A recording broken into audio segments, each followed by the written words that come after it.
Hit TV YouTube channels లో మీ వ్యాపార ప్రకటనలకు మరియు ప్రమోషనల్ ఇంటర్వ్యూస్ కోసం వెంటనే సంప్రదించండి. సరే పార్వతి, మీరు కాసేపు లైన్ లో ఉండండి అమ్మా, మళ్ళీ మాట్లాడతాను మీతో. సరే. మౌనిక గారి కేసు మనం స్టడీ చేస్తే ఎట్లా ఉందంటే, పాపం నిజంగా ఒక మంచి అమ్మాయి.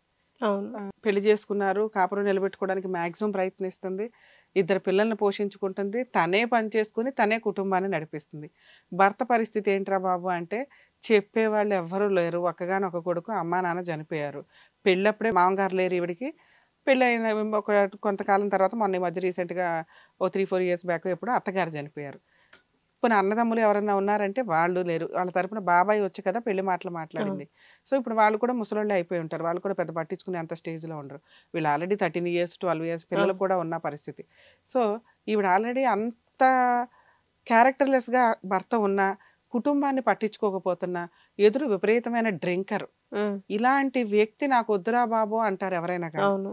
అయినా తను కావాలంటుందంటే, ఒకటి కుటుంబ వ్యవస్థకి ఇంపార్టెన్స్ ఇవ్వడం, భర్త అనేవాడు ఉండాలి పిల్లలకి, తనకి తండ్రిగా, పిల్లలకి తండ్రిగా, తనకు భర్తగా ఉండాలి సొసైటీలో అన్న ఒక అవసరంతో. నెక్స్ట్ ఈ అమ్మాయికి ఎవరు లేరు, అమ్మ రీసెంట్గా చనిపోయిందా, నాన్న ముసలోడు, ఇద్దరు అక్క చెల్లి ఏమో వాళ్ళు సింగిల్గా ఉంటారు. ఇవంతా ఒక డిప్రెషన్కి తీసుకెళ్తూ ఉంటాయి.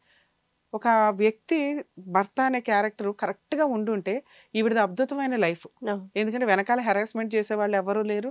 ఈవిడ ఒక 10,000 సంపాదించుకుంటుంది, ఆయన ఒక 10,000 తీసుకొచ్చాడు అంటే, ఇద్దరు పిల్లల్ని హ్యాపీగా నెత్తి మీద పెట్టుకొని చూసుకుంటూ వీళ్ళ అక్క చెల్లెల్ని వీళ్ళకి కూడా వీళ్ళు సపోర్ట్ చేయొచ్చు.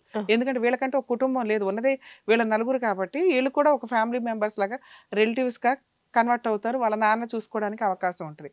సో ఇక్కడ ఆ సీనే లేదు. అతనికి చెప్పేవాళ్ళు ఎవ్వడో లేకపోవడం వల్ల భార్య అంటే ఒక చులకన, లెక్కలేనితనం, అది ఎంతలా అయిపోయిందంటే, నేను ఏం చేసినా ఈ అమ్మాయి నన్ను వదలదు, నా మీద ఏ కేసులు వెయ్యదు, నాకు చెప్పేవాళ్ళు ఎవడో లేడు, నేనే ఇక రాజుని, నేనే మొండోడిని, నేను ఏదన్నా చేసుకొని తిరుగుతాను అన్న ఒక పొజిషన్లో ఉన్న వ్యక్తి. నిజంగా అది నిస్సహాయ స్థితి. ఇప్పుడు ఈవిడికి అమ్మ నువ్వు లీగల్గా వెళ్ళిపోమ్మా, అతను అంతు తేల్చేసే అటు అంటానికి ఏమీ లే.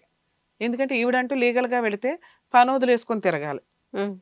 నెక్స్ట్ ఒకవేళ తిరిగింది అయినా కానీ ఓపిక పెట్టుకొని అంటే అక్కడ ఏమీ లేదు. ఆస్తులు ఉన్నాయా, లేవు, ఉన్నా ఏదైనా ఒకటి ఉన్నా పిల్లలకు వస్తాయి. ఈయన ఏమైనా సంపాదించాడా, లేదు. ఈయన చేస్తున్న పని ఏంటి, బాగా తాగడం, గాలికి తిరగడం, ఎక్కడ ఈ అమ్మాయి దొరికిద్దా అని గాలం వేయడం. పోనీ ఈ అమ్మాయితో అక్రమ సంబంధం ఉందండి, ఈ అమ్మాయిని కట్ చేయండి అంటే మన వాళ్ళు వెళ్ళి, మన టీమో మన వాళ్ళు ఏదో ఒక ప్రొసీడింగ్స్ నడిపించి మనం ఆ అమ్మాయిని కౌన్సిలింగ్ ఇచ్చి కట్ చేయడం ఏదో ఒకటి చేస్తాం.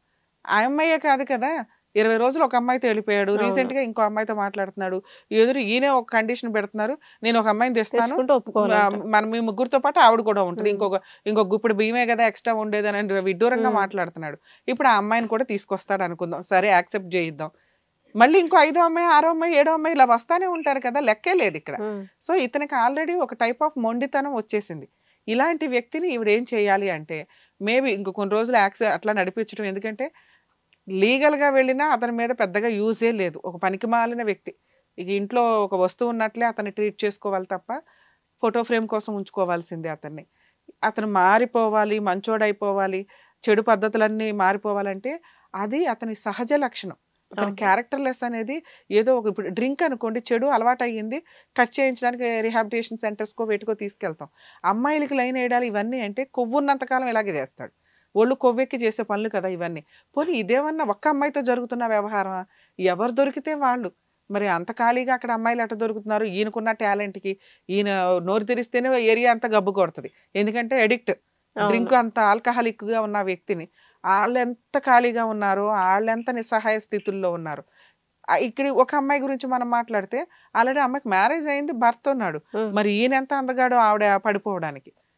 మా ఆయనకు ఎందుకు ఫోన్ చేస్తారు అని అడుగుతుంది తప్ప, మీ ఆయన నాకెందుకు ఫోన్ చేయాలి, ఇంకోసారి నేను మాట్లాడినండి అంటే ఈవిడ కొంచెం ధైర్యంగా ఉంటుంది కదా, నువ్వెంత మీ ఆయన ఎంత అని ఎదురు రివర్స్ అవుతుందే తప్ప ఆవిడ కంట్రోల్ అవ్వడానికి చూడట్లా. సో ఇవంతా ఎట్లా ఉందంటే, పోనీ ఈవిడేమన్నా గయ్యాళే అంటే మనకున్న సీనియారిటీకి మనం ఎస్టిమేట్ చేయొచ్చు అండి. ఈవిడ ఆల్రెడీ నిస్సహాయ స్థితిలోనే ఉంది. ఈవిడ నిజంగా గయ్యాళైతే అతను వదిలేసి ఒక నిమిషం పని, అతను ఏమీ చేయలేడు. ఈవిడే వదిలేసిందే అనుకోండి, ఇట్లాంటి వ్యక్తి నాకు అవసరంలా, ₹1 సంపాదన లేదు, పిల్లల్ని భార్యని పట్టించుకోవడం లేదు, ఒక్కరోజు తీసుకొచ్చి తిండి పెట్టింది లేదు, ఇంకెదురు నాకు భర్త ఉండాలి కాబట్టి అని ఆవిడ పెద్ద మనుషులు పంచాయతీ పెట్టుకొని లాక్కొస్తే వచ్చి ఉండి ఎదురు కండిషన్లు పెడుతున్నాడు, నేను ఇంకా అమ్మాయిలు తీసుకొస్తానని. సో ఇట్లాంటి వ్యక్తిని వదిలించుకోవడం ఈవిడ గయ్యాళి అయితే చాలా ఈజీ ప్రాసెస్. అర్థమవుతుంది. అలాగే అతను వదిలేయాలన్నా వదిలేయొచ్చు.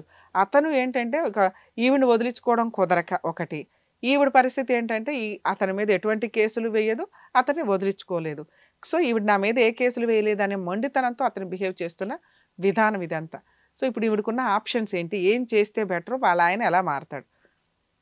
ఎవ్వరూ కూడా అతని బ్రెయిన్లోకి వెళ్ళిపోయి అతని బ్రెయిన్లో ఉన్న మురికంతా క్లీన్ చేసేసి తాగొద్దని కౌన్సిలింగ్ ఇచ్చేసి అక్రమ సంబంధాలు పెట్టుకోవద్దని కౌన్సిలింగ్ ఇవ్వడం ఇవంతా జరిగే పని అయితే కాదు. ఎందుకంటే అది మనిషిలో ఉన్న సహజ లక్షణం. వాళ్ళ ఆరోగ్యం డ్యామేజ్ అయి మారాలి, అవతల వ్యక్తి మీద ప్రేమ పెరిగి మారాలి, కుటుంబం అరే నేను అనే ఒక జ్ఞానం వచ్చిన రోజు మారాలి. వాళ్ళకి వాళ్ళు రియలైజ్ అయి మారితే తప్ప ఏ ఎడిక్షన్ ఉన్న వ్యక్తిని కూడా మనం మార్పించటం కుదరదు. మనం రిహాబిటేషన్ తీసుకెళ్తే ఆ 6 months, ఆ 1 year మళ్ళీ ఇంటికి వచ్చారా అదే ప్రాసెస్, అదే వ్యవహారం. ఇక వాళ్ళ తలరాతను మార్చాలంటే వాళ్ళ వల్లే తప్ప ఎవడి వల్ల కాదు. ఈవిడకున్న ఆప్షన్ ఏంటంటే అలాంటి వ్యక్తితో ఉండాలా వద్దా. ఎందుకంటే ఏదైనా లీగల్గా ప్రొసీడ్ అవ్వాలి అన్నా కూడా ఏమీ లేదు అక్కడ ఫైట్ చేయడానికి. వచ్చి జైల్లో అన్నా కూర్చుంటాడు. అలాంటి వ్యక్తి మీద కేసులు వేసుకొని ఏం చేసుకుంటుంది? ఇక అతను మనని అతను వదిలేయడం, లేదా అలా ఉన్నా నోరు మూసుకొని సర్దుకోవడం. ఈ 2 ఆప్షన్స్ ఈవిడకున్నాయి. సో ఇప్పుడు ఈవిడేమంటుందంటే మన షోలు అవన్నీ రెగ్యులర్గా చూసి అరే కౌన్సిలింగ్ ఏదైనా ఇస్తే ఇతను మారతాడేమో అని మేబీ అంతవరకు మనం హెల్ప్ చేయొచ్చు. అది మాటలు. పార్వతి గారు, అమ్మ మీరు ఇప్పటిదాకా విన్నారు కదా. సో మీ పరిస్థితి అది. మీరు లీగల్గా వెళ్ళరు అన్న ఒక ధీమాతో మీ ఆయన అంత మొండిగా తయారయ్యాడు. ఆయన చెప్తాడు నీకు గమనం నాయకుతో తోడుకుపోయి నోటీస్ తీసి విడాకులు ఇచ్చిస్తాను. నువ్వు ఏ కేసులు వెయ్యవు అన్న ధీమాతో ఎదురు అతనే నిన్ను బ్లాక్మెయిల్ చేస్తున్నాడమ్మా. డైవర్స్ ఇస్తారు, ఏం చేసుకుంటావో చేసుకో, లాయర్ ద్వారా నోటీస్ పంపిస్తాను అని. ఇవన్నీ చిల్లర మాటలు. నువ్వు అసలు అంత పట్టించుకోవాల్సిన అవసరం లేదు. ఒకవేళ అలాంటి సిచ్యుయేషనే వస్తే అంటే అతనే లాయర్ ద్వారా నోటీస్ పంపించిన, అతనే కోర్టులో డైవర్స్ కేసు ఫైల్ చేసిన, అప్పటిదాకా చేతులు కట్టుకో అసలు చెయ్యడమ్మా. చెప్తున్నాను విను, అనటం వరకే. నువ్వు కేసులు వేయవు, ఆయన కేసులు వేయడు. మర్చిపోండి ఆ సంగతి. అయినా ఆయన బెదిరిస్తున్నాడు కదా. అప్పుడు నువ్వు కూడాను నేను పోలీస్ స్టేషన్కి వెళ్ళి కేసు పెట్టారంటే నిన్ను జీవితకాలం జైల్లో వేస్తారు, నెల భరణం అంటాడు. పదా నన్నే ఇట్లా ఈడ్చుకొని పోతాడు పదా చెట్టు పోలీస్ స్టేషన్ లో. అదేనమ్మా అతనే. ఒక నిమిషం వినండి అమ్మా, మీరు కాసేపు సైలెంట్ గా.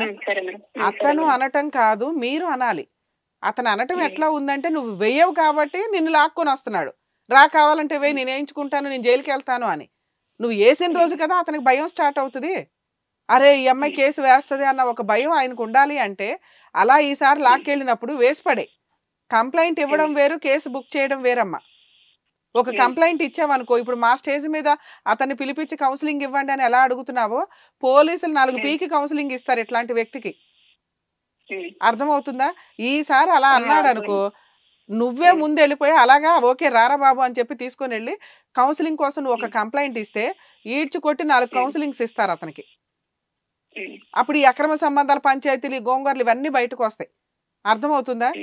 అలాగే అతను నోటీస్ ఏదైనా పంపించినా, అతను డైవర్స్ కేసు ఏదైనా వేసినా అప్పుడు కూడా నువ్వు పోలీస్ స్టేషన్ కంప్లైంట్కి వెళ్ళు. అతను సైలెంట్ గా ఉండి ఇలాగే ఉంటే వదిలిపడే అలా ఉంటాడు. ఉండని ఇంట్లో ఏదో ఉన్నాడు, తిరుగుతున్నాడు, వెళ్తున్నాడు అనుకో. ఒకవేళ అతన్ని కంట్రోల్ చేయాలి అంటే మేమేం చేయగలమో కౌన్సిలింగ్కి మేము ట్రై చేయాల్సిన విధానం ట్రై చేస్తామమ్మా. మీరు ట్రై చేయాల్సింది ఏంటంటే పోలీస్ స్టేషన్ కంప్లైంట్ వరకు వెళ్ళండి. కేసులు ఏం పెట్టొద్దు అతని మీద.